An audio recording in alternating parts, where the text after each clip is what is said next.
grade. Let's have everyone. Let's go ahead and get started. 7th graders, you need these supplies today. You need your Friday homework. We're going to review that quickly. You also need your science notebook. We're going to be recording some brand new notes over a brand new exciting chapter over genetics. And then we are going to be using our textbook quite a bit today.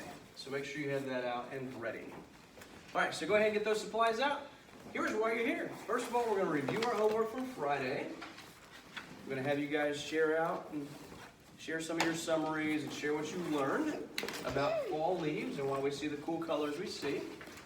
Also, number 2, I'm going to introduce a brand new unit on genetics to you. It's a really incredibly cool unit. And in fact, all the other classes I'm finding out, this is new knowledge for us. This is stuff you have not really learned previously in 6th grade or earlier grades. So a lot of this will be brand new for you, okay? Now then, in learning genetics, we're going to learn about all this that I have organized on the board. We're going to learn about cells, which we've already learned. The nucleus contains these X's. Can you remember what do we call these X's? The X chromosomes. The chromosomes, right? Well, you already know that part. The chromosomes are made of smaller pieces. So this giant X that I have drawn on the board illustrates the X of your chromosomes. But even the chromosome has all these squiggles. It looks like a ladder that's been twisted. It's a DNA code. Yep. What we're going to do is learn about the DNA, sections of DNA. We're going to learn how you got that.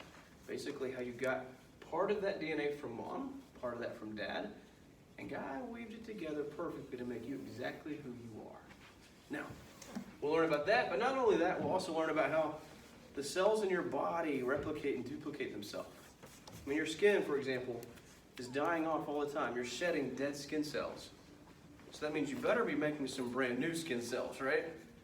That's going on right now. Your body's building new cells. How? We're going to learn how that happens in this unit. We're also going to learn that this genetic code that's in you is made of even smaller pieces. We're going to go all the way from proteins down to the molecules that actually build them up. So we're getting as small as you can get inside the nucleus, okay? Pretty cool.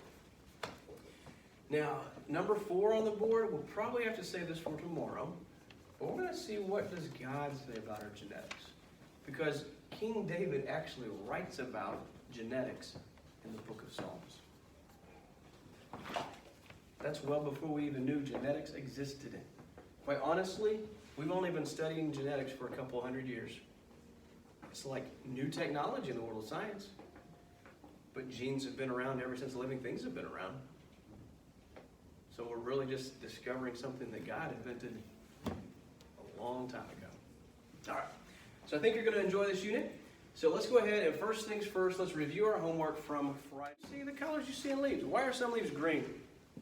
Most of them are in spring and summer, right? But also, why do some turn orange and yellow in fall? Why do some turn brown? Why do some turn red? All right, you guys ready to review? All right, so first of all, who can tell me why do we see green leaves as green? Who can tell me that?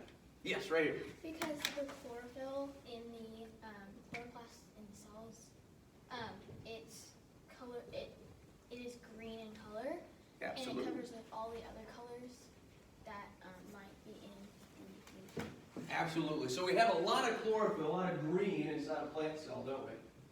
And if you remember back to our plant cell model, you can see all those green pieces in our model, can't you? So inside this leaf, you see all those green pieces shining. So you can see all these green pieces. But is everything inside this plant cell green? No. No. So in spring and summer, chlorophyll is pumping and it's doing its job. Chlorophyll, as you know, has the job of doing photosynthesis, right? It takes in carbon dioxide, water, and sunlight energy. Now that happens in spring and summer. So in spring and summer, that's what our leaf looks like. It's filled with chlorophyll. And chlorophyll is doing photosynthesis, isn't it? But then, when we have days like today, you notice you woke up today and it was dark. Cold, Cold. and dreary. No. Our days are literally I thought my getting clock was shorter and shorter and shorter. There's less sunlight with every day. Well, we recognize that and we want to sleep in. Yes. The trees and plants recognize that too, and they stop something. What do they stop doing? Producing chlorophyll so they can save energy. Aha. So they stop producing this green chlorophyll, don't they? They stop doing photosynthesis. Now, they send the extra sugar back down to their stems and their roots to store up for the winter. So really, do plants die over winter? No. Technically. Now some do. Some die Yeah. and we mow them over or whatever. But trees, do like trees die in the wintertime? It looks like they do, but they It don't. looks like they do. What's really going on, Drew? They're basically hibernating. Like they take all their energy from their leaves. There isn't chlorophyll in stem, even though that's green, right? Well, you can find chlorophyll in the stem. Okay. Well, they take it from all of that and then store it in like the trunk of the tree, so that when it gets cold and they can't do photosynthesis, they still have that energy. So they live off that stored energy Live off inside that their stored- trunk and inside their roots, right? Yeah. Perfect. So chlorophyll stops doing its job. There's literally these little cells right here at the stem of this leaf that close up. And the chlorophyll dies off. It's not needed any longer. So after it dies off, the leaf looks like this. The green is not shining through any longer, is it? But those other parts and pieces that were there the whole time become visible to us. So who can tell us, why do we see orange and yellow? What pigment shines through to show us orange and yellow leaves based on what you read on Friday? Vivian, can you tell us? I'm Brooklyn. You are Brooklyn, I'm sorry. Isn't it carotenoid? Carotenoid, yes, or keratin for short.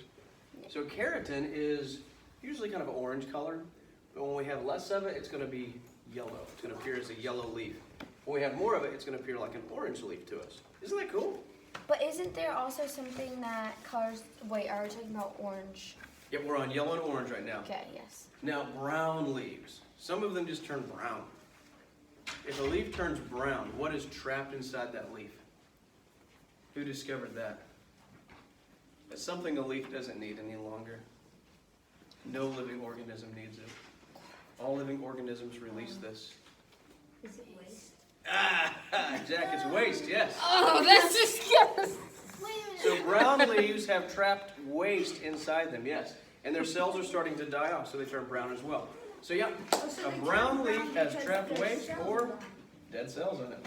Okay, so they only turn brown because their cells are dying, right? Yeah, their cells are Let's think of dying that and they one. have trapped waste in them. It is gross. Jack, All right. How about red? Some leaves, and not as many, but some turn a brilliant bright red or even maybe a purple. What is the trapped purple or red pigment? What's that called? Yes?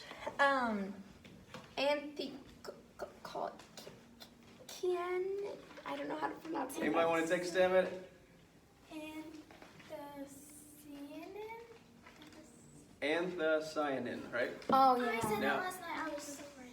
We used to think that was trapped sugar in there, but now that we know it's that particular pigment, and this is really kind of bumfuzzled scientists for years, and we're still discovering some things about it. So, but what I wanted you to see is how green leaves go from green to showing all those really cool colors, and then of course, after these cells seal off, that leaf is just going to fall off the tree, isn't it?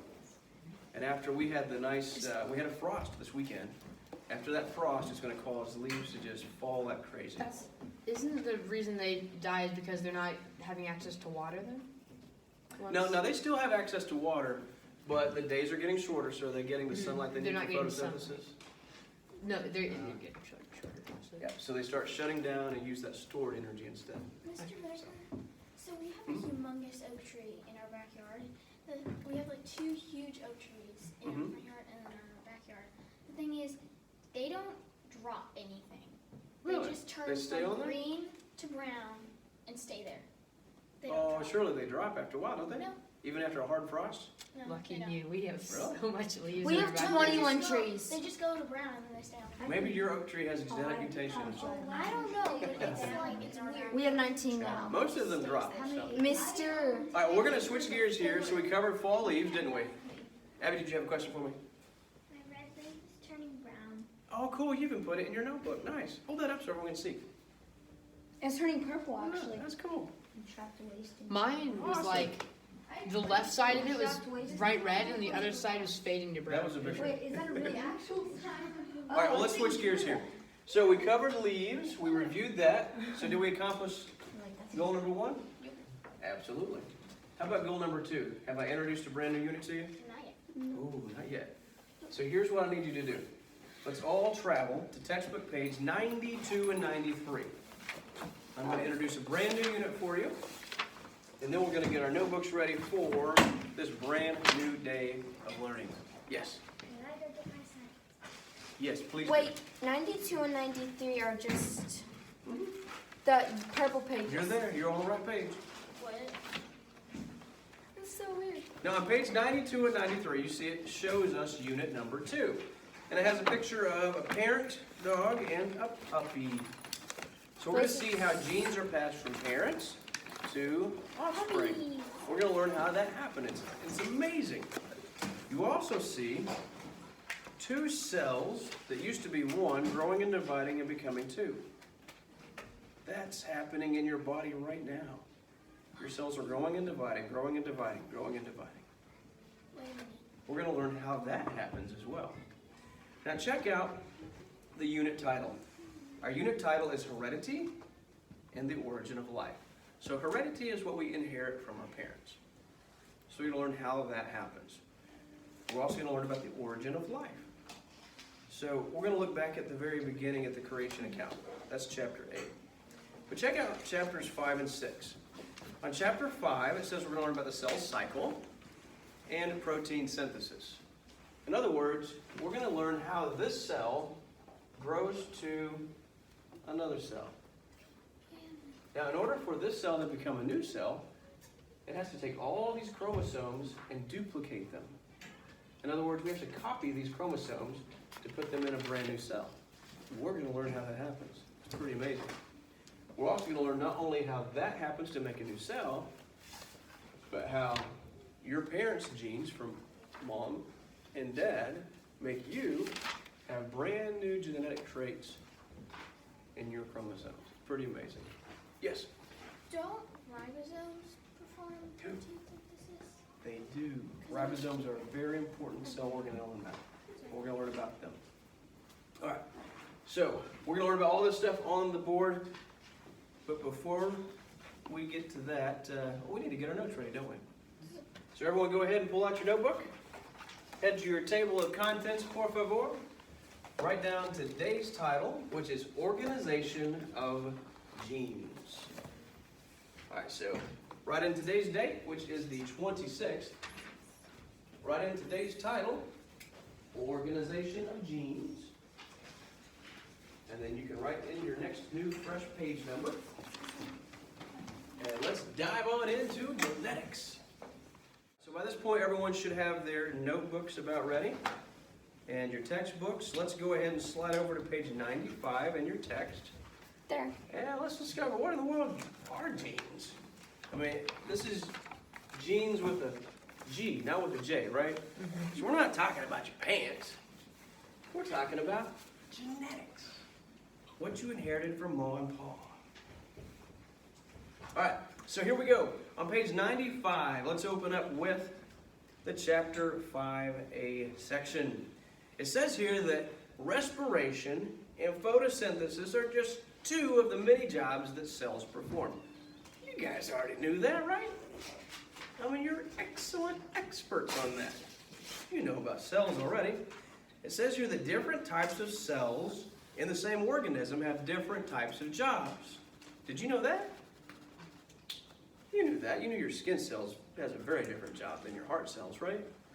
Your heart cells have a very different job than your brain cells. So that's not new for you. And then it goes on and it says, What tells one cell to do or become one thing while another cell is told to become something else? You guys even know the answer to that, don't you? What's the command center of a cell, telling and instructing that cell exactly what to do? The nucleus, right? The nucleus is that command center, telling the cell what to do. It's telling the skin cell, you be a skin cell. It's telling the brain cell, you be a brain cell. And it also tells that brain cell exactly what to do for you, right? So, pretty amazing. So what are genes? Let's find out. How about one of you guys read that opening paragraph under genes and chromosomes? Read it nice and loud and proud for us. And let's see if we can figure out what genes are. Any volunteers? All right, Drew, it's you. Genes and chromosomes? Yes, please. Okay. Just the first paragraph. Genes and cell division or genes and chromosomes? Genes and chromosomes. Okay. Yep. In many ways, the instructions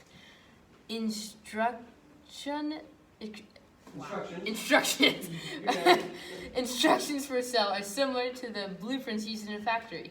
Blueprints contain the information needed to build and maintain the parts of the factory.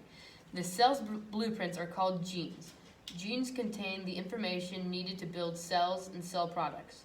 They contain information for producing any organism's visible traits, such as eye color and hair color. Genes also control thousands of traits that you cannot see, from coding the enzymes needed in cellular respiration and forming the membrane around the cell, to controlling the very process of passing this genetic information onto the next generation of cells. Okay, thank you, Drew. Boy, that was a lot. There's a lot of information packed into that I little tiny Couldn't paragraph. pronounce instructions. Now then, this building right here. Someone engineered and designed this building, right? Years ago, the church wanted to build this building, so they probably hired an architect to draw up blueprints. Then those blueprints were handed to a construction crew and a construction manager, right? And from that, they built everything here. Genes are like that blueprint, and they're in every single cell of your body. Now, let's bring a definition to genes. Now, you know that inside your nucleus are chromosomes, right? And they look like this. They look like a giant X. Chromosomes. But if you take just a section of that chromosome, just a portion of it, and you look at it, we call that genes. So genes are basically a section of your chromosomes. Okay? So let's all go ahead and record a definition. Here it is on the screen. Genes are specific sections of your DNA, which we'll get into exactly what DNA is. Genes are found inside your chromosomes, those X's in your nucleus. And genes contain the code for your traits. They contain information all about you.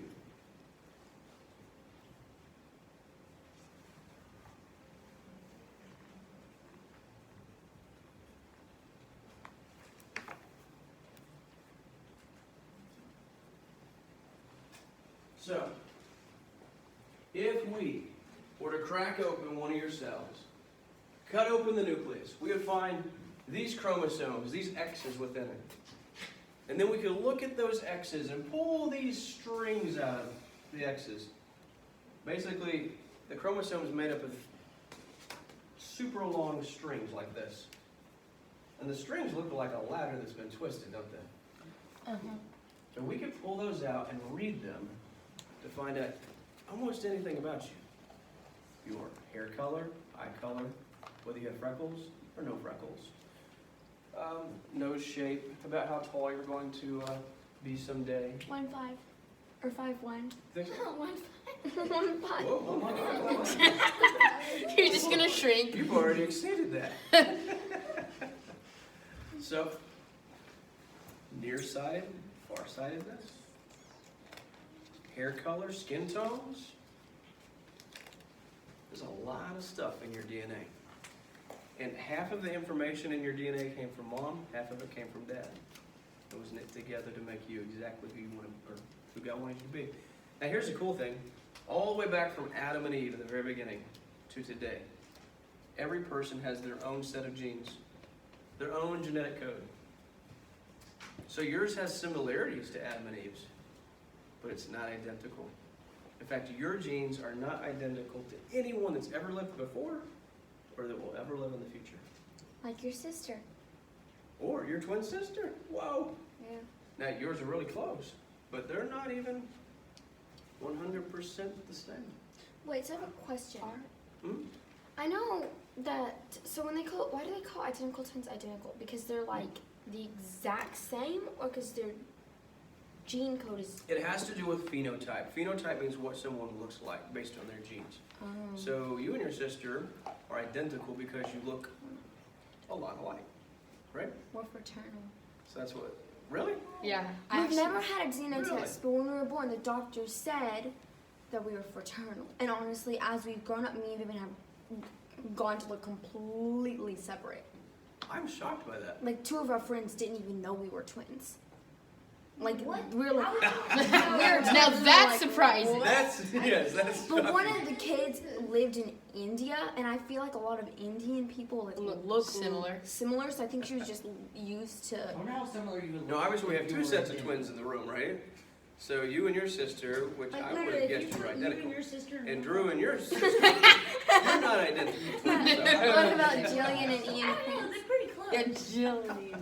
Maybe That'd be a little Alright. weird if they were identical. What would they look like? Ian and Jill are twins. Yes. Alright, so let's move on here. Now you can see, so your chromosomes look like that, right? But then they're filled with these strings, and that's your genes. We can look at a specific set of genes to see anything about you. The genes tell you positive things. Your genes also tell you negative things. For example, I have high cholesterol. That means that the fat in my blood sticks together and can stick to my arteries and make me more prone to a heart attack. Well, my mom had that, my dad had, well, my mom has that, my dad has that. Both of their parents had it. So that meant the odds for me to get it were incredibly high. In fact, I discovered that 2 years ago. I knew my odds wasn't good, that I'd probably have high cholesterol. And the doctor told me even if you work out and you eat properly and you're incredibly healthy, doesn't matter. If it's in your genes, it's in your genes. Like, what does high cholesterol do, like, to your body? Like, Basically causes the fat that your body's trying to break down to stick together in your so it makes veins it so and like you arteries. can't burn fat. So yeah, my body's basically not burning fat like it should, which means it could stick to my artery walls and then I'll be more prone to have a heart attack. So I just pop a pill every night that takes care of it. Causes my liver to work a little bit harder and to do it properly. Since Which is why I take it at night, not in the morning. genetically. Yeah. All right, yes. I don't know if it goes, I think it does, but my dad's mom, my sister, and my dad have all had cancer before. Mm, And Yeah. my mom died, or my mom's mom died from it, and then my aunt also died from it. But my dad, a couple weeks ago, got cleared from it. oh, that's awesome. That's great news. The thing is, some forms of cancer are somewhat genetic. Yeah. For example, there's a type of cancer that my wife's grandmother had, that her mother has, so the odds that my wife will get it are higher. Now, we don't know for sure. Yeah. Yeah, my friend, one of my best friends just figured out that, no, she's like in her early 50s, just figured out she had early stage breast cancer. Yeah, so our genes reveal so many things about us. Great things, and then some that aren't so great. But irregardless, God knit them together exactly to be who He wants us to be. So that's the amazing part, isn't it? Yes, Drew? Is diabetes genetic? Mhm. Yes. I think Because one of them is. yeah. Yeah, diabetes is genetic. which my odds for that are incredibly high as well. So My dad and grandma had it. Yeah. I'm pretty sure that's the only people in my family, but some of my other grandparents have might. it, so. Your dad may have I it? don't have it, so hopefully. all right, yes, Christy. Oh, my arm. Sorry, you've been waiting for a while. You've been very patient. Do you know polycystic ovarian disease? Do you know if that's genetic? I do not know off the top of my head. No. I'm sorry. Pretty sure it What is. is that? It's pretty self-explanatory. Many cysts on your ovaries. Yeah, it's a type of cancer as well. So. On your wrist? So, yes, genes definitely get passed from generation to generation. The thing is, we don't know exactly what the genetic code of our body is quite yet. I mean, unless we've mapped the human genome, so we can get your genome read, but it's not like everyone just goes and does that immediately.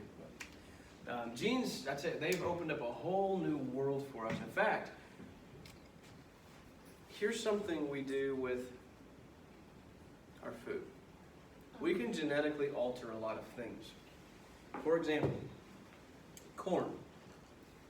We've taken genes from one set of corn, picked out what we like about those genes, inject it into other corn to produce corn seeds so that eventually we can have corn that is bug resistant. We've done the same thing with tomatoes. So now we have tomatoes that are bigger and more plump and they last longer before they go bad. So we're genetically altering our food. Wait a minute, can you genetically alter humans? In theory, you technically could, but In theory, we can. That'd be So cool. we've started as mankind, we've genetically altered our food to make our food produce or better food. Wait, you're crazy. We have genetically altered our pets to some degree. We've done that with livestock and with pets as well. What about mankind? This is a question your generation will probably have to address someday. Should parents be able to pick what genes they want their child to have? Honestly, We your all child's become- are fearfully wonderful. Can we inject the favorable genes from one person into to make? Technically, yes, basically. Yes, but your children are made Alright. fearfully and wonderfully in God's image. So technically the technology exists to do this, but ethically, does God want us doing this? No, why not? So that's a great question, which I'm sure we will be here for the last days. seeing more and more in the future. All right, so let's move along here. You learned that genes are kind of like blueprints, aren't they? And you can see this is like a blueprint on a computer screen. The blueprint is stored in the computer, right? So genes are stored where? In your body. In your chromosomes, right? In your chromosomes of your cells. All right, so let's record this in our notes. Basically, genes are found in your chromosomes, those giant X's in your nucleus. So where are chromosomes found? You guys know the answer to this. Nucleus. In the nucleus, right? Now, the chromosomes are made of these long, stringy ladders that look twisted. Those long strings are specifically called DNA. Well, we're going to get more into that. Someone already asked, what does DNA mean? We will discover exactly what DNA stands for. I know actually ribonucleic acid. It's a very long word. Very, very long word. What is the word? Deoxyribonucleic acid. Deoxyribonucleic acid. Deoxide acid. Deoxyribonucleic acid. Deoxyribonucleic acid. Deoxide You're close, you're close. Dioxide nucleic acid. Now, before we get there though, I want to kind of simplify things for you, okay? I want to bust this down or break this down into small pieces so that we understand things well and it's organized in our mind well before we get to the big terms like that.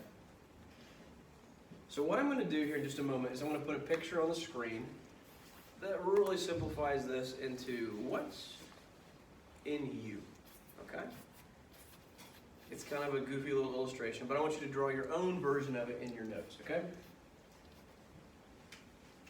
All right, it starts off with an illustration of us as a person. So here's our illustration. Ooh. There's mankind, our body. It looks like the guy has a balloon in his That looks like mouth. me with a fro. Sorry. So you know we're made of cells, right? Inside the cell is the nucleus. The X is there. Isn't that? I don't want I to should do that laugh. again. I should do that again. You guys are like, I don't want to laugh because that's rude. But you also did it yourself. I was trying to make myself look like that. But anyway, I already do look enough like that. So the cell in the nucleus is the chromosome, right? The chromosome is made of genes, Looks like a snake. and you put a lot of those genes together, and it builds up and makes the DNA strands, which are incredibly long and lengthy. In fact, you could stretch them out.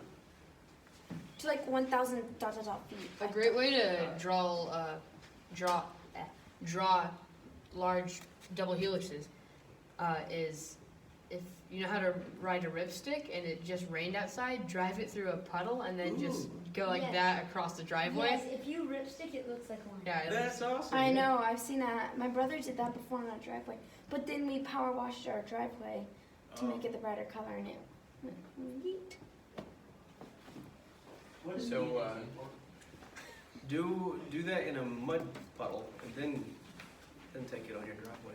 Yeah, because then Your I'll parents won't like that. no. But it would look like a DNA double It helix. doesn't matter if I draw how I draw the person, because it's gonna be bad. I'm a horrible drawer. So there's I know that's what I'm doing. All right, so everyone go ahead and make your own illustration of this. Great. And let's see how many chromosomes are in your nucleus. Because every nucleus inside yours entire body At least contains chromosomes. So all living things have chromosomes, but the number of chromosomes you have are going to be different than a housefly. The number of chromosomes a housefly has is going to be very different than a oak A tree. human housefly. How could you oh my God, where they change him into Remember Spider-Man? Remember at the beginning you saw his DNA? Wait! Oh, yes, Like in the Honey, I longest- Shrunk the Like Kids. the longest opening credits in the world. Like the one movie was like the super long ones. Wait, like older You movies? see his Why are there so many DNA. movies Supposedly with, the like, spider mixing DNA got and mixed with stuff? the human DNA. But obviously it's science fiction. But could it happen someday? Is it? Yeah. Spider goats. Look it up. All right, so let's record how many chromosomes you have. So Guy gave you 46 chromosomes in every nucleus of your body. Wait, isn't That it answers 23 my question. pairs? Yep, we're good. All right, Okay. so you have 23 pairs of chromosomes. That makes more sense. Wait, Because Now, like here's the cool thing. If you have 46 total chromosomes and 23 pairs, that means that half your chromosome came from Dad, half your chromosome came from Mom. Now, check out this chromosome. You see, this half came from, let's say, Dad. This half came from Mom. Let's say this G represents hair color. You got a gene, excuse me, stomach is growling, very loud. You got the hair color gene from Mom, and you got a hair color gene from Dad. But both of those genes together give you the hair color you have. Dirty blonde. My dad has black, like, Let's say the R represents freckles. Let's say you got a gene from Mom about freckles. And you also got a gene from Dad about freckles. He may have freckles, he may not. I have no, But those genes together determine whether you do or do not get freckles. I do not get very many freckles. See? Wait a minute. is there a reason why they only capitalize T? Yeah, so we're going to get into that later. Because Okay? that's the square, right? That is, it's to do with dominant or recessive genes. Yeah. So we'll get into that. That's I actually love next year. dominant. Wait a minute. So No, how do forensic scientists Ah. figure out who it is by their DNA? I'm sorry? How do forensic scientists figure out who it is, who the criminal is by their DNA? Alright, so basically you get all those traits from your parents, right? And all those traits make you exactly who you are. So you got half those traits from mom, half those traits from dad, but then together, meshed together, they make you exactly who you are today. And don't when you Now, here's the cool thing. Your genetic code, your chromosome, nobody else on the planet has it. Only you have it. So if you do a crime, you leave your evidence behind, you leave a chromosome behind, and they read that chromosome, and they get a chromosome from your body, and read it, and they match, will anyone else on the planet match with that? Nope. So they know that you were at that crime scene. How would they get the Whoa. chromosome? Pretty amazing, isn't it? because you leave So fingerprints. genetics are That's so why you dead wear skin gloves cells. when you What rob if I'm someone. Amish? That's why what? It doesn't matter if you're Amish or not. If you leave dead skin Well, cells behind. no. Oh wait, no, that's fingerprints. How is that relevant? All right, What? here's something you need to include in your notes here. Each chromosome pair has the same type of genes, just like I said. So you get hair color from mom, hair color from dad. Together it makes you. Freckle gene from mom, freckle gene from dad. Together it makes you. Wait a minute, but how do the police like get a DNA thing to match? Well, either you left your DNA behind by accident, or they're getting it from you because they suspect you did the crime, and they hand you a course subpoena saying, give us your DNA. Give it to us. Wait, Like, wait, here, come here. wait. So, Mr. genetics. Whitaker, Mr. Whitaker, Yes. can't you get DNA from dead skin cells? Mhm. Oh yeah. So that's all what you you have to also do is track you flake down. off dead skin cells. That's also how they track people down, because if they Or if you lose your hair, you lose like some hair at the crime scene. that's where they tape Or the on. victim, the victim like scrapes their You just gotta like give Their out. intruder blood? or whatever. Their Yeah. blood. Or they leave a little blood behind because they cut their hand on the window when they broke in. What's that? All right, yes. So my dad has naturally black hair, and then my mom has super dark brown hair. But I have like. Turquoise here. I was gonna say, does your mom have green hair? All right, now here's the cool thing. And then You think it would be just from mom and just from dad. But where did they get their genes from? And could that be Their from step parents. generations? Ooh, So my. you have multiple generations of genes influencing Uno. your genes. And then whenever you're, wait, so if your parents give you 23 genes each, 23 chromosomes, or or 23 chromosomes, pairs. yeah, Mhm. then where, do they get new ones? Or they just, are they out? No. Your parents' genes are the same throughout the rest of their life. Just Okay. like you. Your genes that you have now will be the same genes you have the rest of your life. They copy themselves. Your Now- parents' eyes just fall out. Here's Yeah. Here's something we're going to get into. Basically, cells can duplicate themselves, like your skin cells. Your skin cells duplicate themselves and make new cells. But we have another way that cells can reproduce. For example, let's say your dog has puppies. That's a totally different way. So we're also going to learn how that happens. How the genes from the two parent dogs combine together to make the genes for the new puppy. And that's how you get Yeah. golden. So we will doodles. learn how that happens. We'll keep it purely on a cellular level, purely on a scientific level. So that is included in this chapter as well. Okay. So basically 2 ways that cells reproduce. We'll learn about both of them. Yeah, my. Now then on Monday, we're going to model how mitosis happens. So when you leave, you pick up your blue sheet. Sorry, it's white. But on Monday of next week, we're going to model how mitosis happens. And in mitosis, there are 7 steps. So what we're going to do is we're going to use Oreo cookies to model those 7 steps. Yes, So Oh, I if remember. your family, listen up, if your family would like to help us out by bringing in a package of Oreo cookies, you can do that this week, or you can bring it Monday. Hopefully, eventually, in the end, we have enough Oreo cookies for everyone to be able to do their models How on many- Monday. So we could bring fun packs. We could bring the family size of Oreos.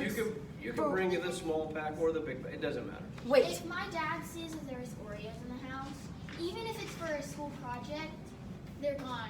Uh-oh. Yes, So you same. better get them here to I school might- before Dad finds them, right? You gotta hide them in your room. My mom doesn't So, like them. it's not required, but if you could help out and bring a package of Oreos in, that just help us out. I So. will Put that attempt. on the